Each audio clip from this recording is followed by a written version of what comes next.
I never thought I'd be one of those single parents. You know, the ones you see in the movies, working overtime, trying to juggle everything and still make it to the school play. But here I am, raising my 8-year-old son, Jake, after his mom and I split up. It wasn't messy, at least not in the way divorces usually are, but it was still hard. Jake was quiet for weeks, maybe even months. He didn't cry or act out, he just sort of shut down. I felt like I had failed him, and that feeling only got worse when I had to move us to a new neighborhood. The old apartment was too expensive, and I needed a fresh start, somewhere with more space and a better school for Jake.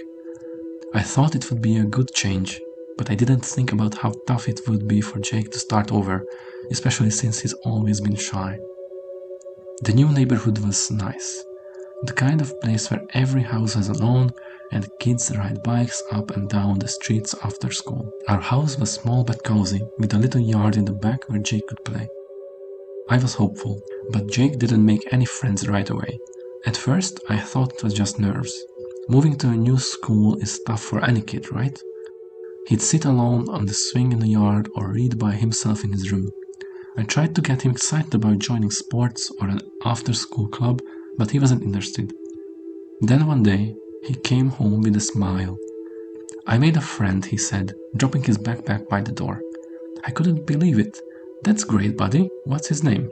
"Evan." Jake didn't say much about Evan that day, but I didn't press him. I was just happy he had someone to talk to. At first, I didn't see much of Evan. Jake said they played together at recess and sometimes sat next to each other during class. But when I asked if Evan wanted to come over, Jake always shook his head. "He's not allowed to go to other people's houses," Jake said one night at dinner. "Why not?" Jake shrugged. "I don't know, his mom's really strict, I think." That struck me as odd, but I figured it wasn't my place to judge. Some parents are just overprotective. Then, one afternoon, I came home from work and found Jake and Evan in the yard. I was glad to finally meet the kids, but something about him made me pause. Evan was small for his age, with pale skin and messy black hair that looked like it hadn't been brushed in weeks. His clothes were too big, like hand-me-downs from an older sibling. But it wasn't his appearance that threw me off, it was the way he looked at me. When I said hello, Evan didn't smile or even say hi back. He just stared at me with these dark, unblinking eyes like he was sizing me up. It gave me the creeps, but I didn't want to make Jake feel bad, so I just smiled and went inside. I couldn't stop thinking about Evan. There was something off about him, but I couldn't put my finger on it. Over the next few weeks, Jake and Evans became inseparable. Evan started coming over more often, but only when I was home. He never ate anything, no matter how many times I offered snacks or dinner.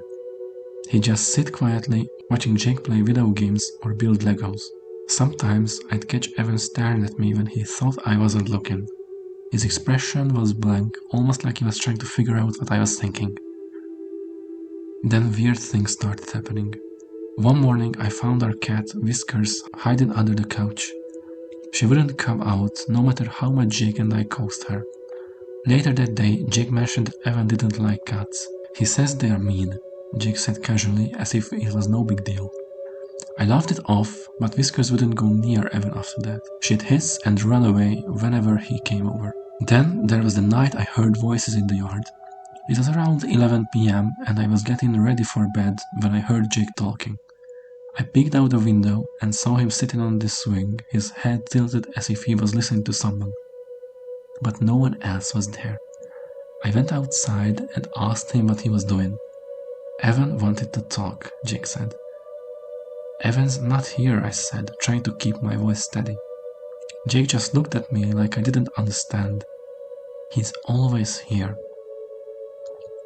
The next day, I called Jake's teacher to ask about Evan. "Oh, he's an interesting kid," she said hesitantly. "Very bright, but he keeps to himself. And he doesn't seem to get along with the other children."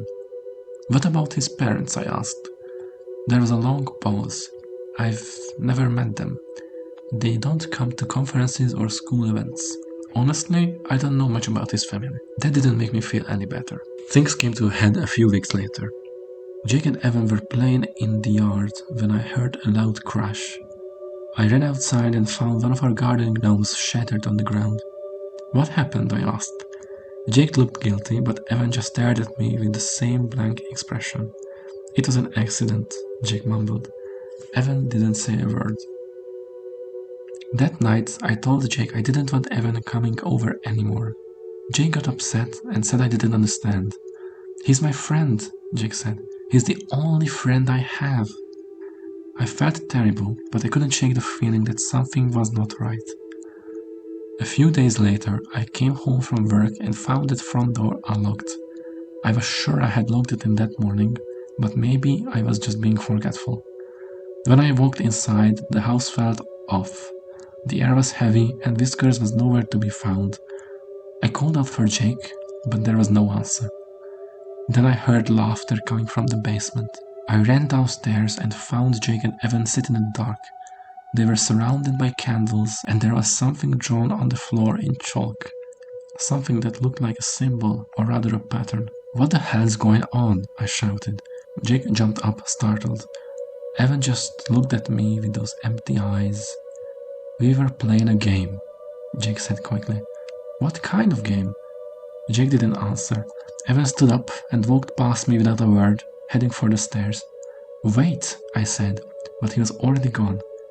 I ran after him, but by the time I got to the front door, he vanished. That night, I sat Jake down and demanded he'd tell me everything about Evan. Jake hesitated, then said he told me not to tell. Tell me what?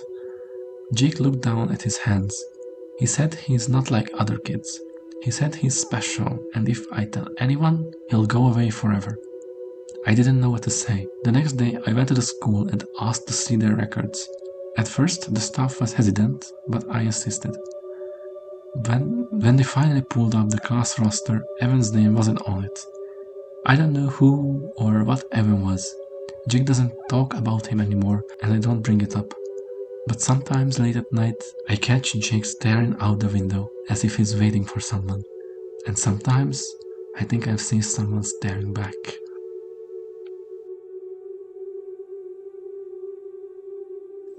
I never imagined our life would turn out this way. My wife and I always talked about raising our son, Liam, in a neighborhood where kids rode their bikes until sunset and everyone knew everyone. After a lot of saving and searching, we finally found it. A nice little suburb with tree-lined streets, a good school, and a kind of vibe where people wave to you as they mow their lawns. We moved in last spring. Our house wasn't anything fancy, but it felt perfect for our little family. Liam was 7 at the time, and moving wasn't easy on him. He'd always been a quiet kid, not shy exactly, just the kind who took a while to warm up to people. I wasn't worried at first. Kids always find a way to make friends, right? But weeks passed and Liam still hadn't made any. He'd come home from school, sit at the kitchen table and doodle quietly in his notebook. When I asked him about school, he'd shrug and say it was fine. My wife Sarah thought we should give it more time, but I couldn't help worrying. I knew what it was like to be the odd kid out. One Saturday, about 2 months after we moved in, Liam came into the house grinning. It was the kind of big, toothy smile I hadn't seen in a while. Dad, I met some kids, he said, practically bouncing. That's great, buddy. Who are they? Their names are Ryan and Dylan, he said. They live a few streets over. I was relieved. Finally, he'd found someone to hang out with. Over the next few weeks, Liam spent more and more time with Ryan and Dylan. He'd come home and tell us about the games they played, hide and seek, bike races, and exploring the little wooded area behind our street. But something about it didn't sit right with me. I'd never seen these kids, not once. Usually you'd expect a knock on the door, some parents introducing themselves, or at least a glimpse of them running around outside. But every time I asked Liam if I could meet Ryan and Dylan, he'd get weirdly defensive. They are shy, he said one day. Shy, huh? I joked. Well, maybe I'll run into them next time they are over. They don't like going inside other people's houses, Liam said quickly. Their parents don't let them. It was a strange answer, but I let it go. The first real red flag came a few weeks later. It was a Sunday afternoon, and Liam had gone out to play with Ryan and Dylan. I decided to take a walk around the neighborhood, hoping to maybe spot the kids and introduce myself. I walked up and down the streets near our house, even by the small park Liam said they liked to hang out at, but there was no sign of them. When Liam came home that evening, I asked him where they had been playing. The park, he said without hesitation. I didn't press him, but I knew I hadn't seen them there. Things got stranger after that. One night, Liam came home later than usual, and he was covered in dirt. When I asked him what happened, he hesitated. Ryan and Dylan wanted to go exploring, he said. Exploring where? Just to the woods. There was a nervous edge to his voice that made me uneasy. You are not supposed to be in the woods after dark, I said firmly. It's dangerous out there.